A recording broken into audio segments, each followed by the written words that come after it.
We're living in a golden age of performance cars, and best of all, you don't need to spend a lot of money or make a lot of sacrifices to take advantage of this. First things first, please excuse the shades. It's the only sunny day in Ontario. We gotta take advantage of it.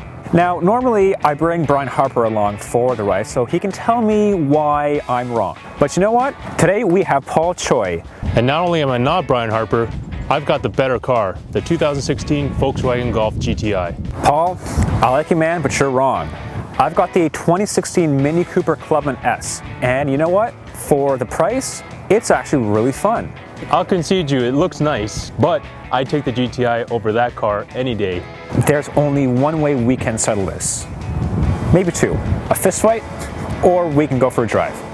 I'd take the drive over the fist fight, but if you want to go, I'm up for duking it out. Let's go for a drive first. You know, this car feels better dampened. I think the suspension's a little bit more comfortable. It doesn't go ham on being exceptionally fun to drive because when you're not on the gas, the exhaust is pretty subdued. There's very little road noise. It can have fun when you want it to. Trouble is though, I can't help but feel this car would be better as a manual. Yeah, I agree with that. The dual clutch is not per se a smooth automatic.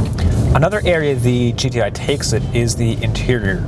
It feels well built and there's hardly any squeaks in the cabin. The cargo space, because it has a spare tire in the back, it's kind of a shallow trunk. So the GTI has the better interior. Yep. And it's pretty fun for what it is. Yeah. Just as a daily driver, there's just a lot more features that you can play with.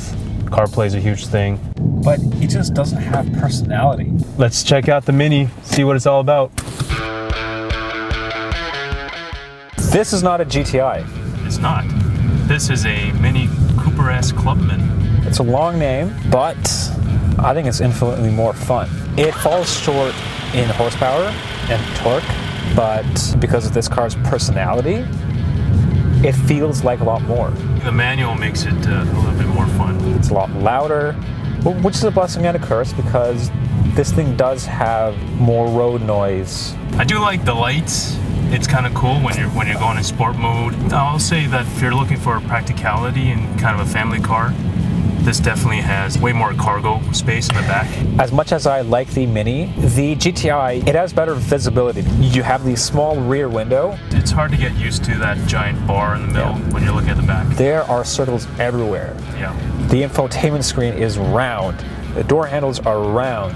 Even the key is round. Yeah. It's definitely got the quirk and the fun down pat. What did you think about the actual infotainment system? There's a bit of a learning curve. No knob will be more intuitive than a touchscreen.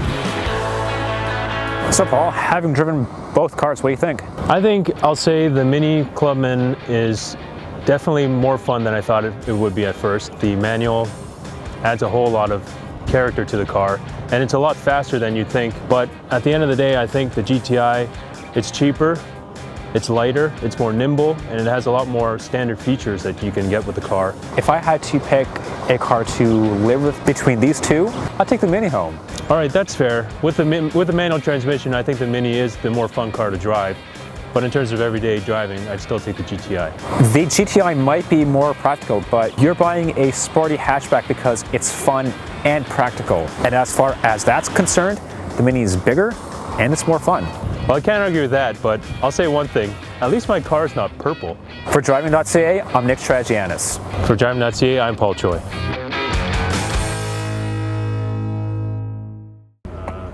When you go on drug runs, you just cover up your plates with when I go on the 407, they'd